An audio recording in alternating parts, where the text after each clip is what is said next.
High command के दिशा निर्देश के अनुसार लोकसभा में किस प्रकार हार हुई है उस पर चर्चा करने के लिए कमेटी आई है और निश्चित तौर पर ऐसी चर्चा होनी भी चाहिए।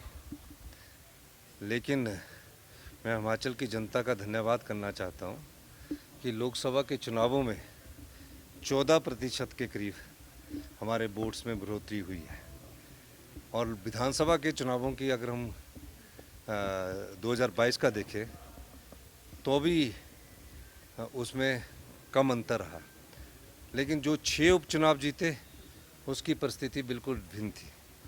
तो ऐसा लगता था कि लोकसभा के चुनाव में हमारी सरकार के जो 14 महीने का प्रदर्शन था उस पर हमारे मत प्रतिशत में बढ़ोतरी तो हुई। अच्छे प्रत्याशी देने के बाद भी हम चारों लोकसभा की सीटें नहीं जीत पाए। निश्चित तौर पर हाईकमांड इस पर आकलन कर रही है और जो भी बातचीत होगी वो हाईकमांड के सामने रखें। विपक्ष सरकार की स्थिरता को लेकर सवाल उठाता रहा सर। अब जयराम ठाकुर जी के पास बोलने को कुछ नहीं रहता है, वो कुछ ना कुछ बात उठाते रहते हैं। निश्चित तौर पर उन्हें अपने आकलन करना चाहिए कि इस प्रकार की जिस प्रकार की राजनीति की षड्यंत्र उन्होंने रचा हिमाचल सरकार को गिराने के लिए, उसके लिए अगर कोई दोषी है तो जयराम ठाकुर जी दोषी है, भारतीय जनता पार्टी की सरकार दोषी और उनको हिमाचल की जनता से माफ़ी मांगनी चाहिए। हाँ कि उन्होंने 4 महीने बर्बाद कर दिए। एक डेमोक्रेटिक गवर्नमेंट जो चुनी हुई सरकार है उसके 4 महीने इसी में बर्बाद हो गए। हम तो फिर 40 हैं, 40 थे 40 हैं, लेकिन उन्होंने क्या इसमें पाया, वो उनको आत्ममंथन करना चाहिए और प्रदेश की जनता से माफ़ी मांगनी चाहिए। सर, दिल्ली से तो आपको वही मैंडेट दिया जो 2022 में दिया था, तो क्या कहेंगे, क्या संदेश? जब से हमें मैंडेट मिला है उस दिन से हमारी सरकार ने युद्ध स्तर पर कार्य करना शुरू कर दिया है। हमारी सरकार ने कैबिनेट बैठक की, कई पोस्टें निकाली। निश्चित तौर पर हिमाचल को आत्मनिर्भर बनने की और हम आगे बढ़ रहे हैं। और मैं कल प्रधानमंत्री जी से मिलकर जो बिजली प्रोजेक्टों में जयराम ठाकुर जी ने हमारी सरकार की जो 12% की फ्री रॉयल्टी है जिसको माफ़ कर दिया था, हिमाचल की संपदा को जो लुटाने की कोशिश पिछली सरकार ने की, हमने उस पर रोक लगाई है। मैं उस मामले में भी बात करूंगा और भी प्रदेश के जो हमारे हित के बीबीएमबी का मामला है, हमें 4300 करोड़ रुपया मिलना है, अभी तक बीबीएमबी से हमें एक पैसा नहीं मिला।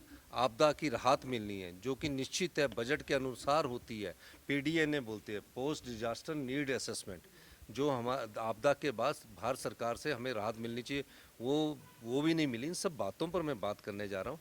हम जिस दिन से परिणाम निकला है और जिस दिन से हम 1240 में पहुँचे, हमारी सरकार, हमारे उप मुख्यमंत्री जी, हमारे पीडब्ल्यूडी मिनिस्टर जी आए दिन बैठकें कर रहे हैं। और कल मेरी और पीडब्ल्यूडी मिनिस्टर जी की नितिन गडकरी से जो उन्होंने आपदा के समय घोषणाएं की थी उस संदर्भ में भी बात हो रही है। और युद्ध स्तर पर हमारी सरकार 3.5 साल हिमाचल की जनता के हित में काम करेगी। लगता है सर कि अब सरकार को अस्थिर करने या कोई और कोशिश? देखिए, केंद्रीय एजेंसियों का भविष्य की राजनीति को हिमाचल की जनता ने आईना दिखा दिया है। जो 14 महीने पहले 6 विधायक चुनकर गए थे उसको जनता ने आईना दिखा दिया। जनता ये चाहती है जो जनता के वोट से चुनकर सरकार बनती है वो 5 साल कार्य करे। 5 साल कार्य करने के बाद वो अपना मत देंगे कि किसकी सरकार भविष्य में बननी चाहिए। लेकिन जिस प्रकार 14 महीने में जनता के वोट से चुनी हुई सरकार को नोट के दम से गिराने की कोशिश की गई है, उसका जनता ने हिमाचल की बड़ा अच्छा जवाब दिया है और हिंदुस्तान की जनता को भी एक दिशा दी है कि हम बिके हुए लोगों के साथ, जिनको हम चुनकर 5 साल जब भेजते हैं, वो अगर 14 महीने में इस्तीफा देते हैं तो हम उन्हें घर बैठा सकते हैं। ये दुरुपयोग हो रहा है, एजेंसियों का दुरुपयोग होता है, ये इनका एक हथियार है, चुनावों से पहले होता है। तो इन चीज़ों से घबराने की जरूरत नहीं है। धन्यवाद।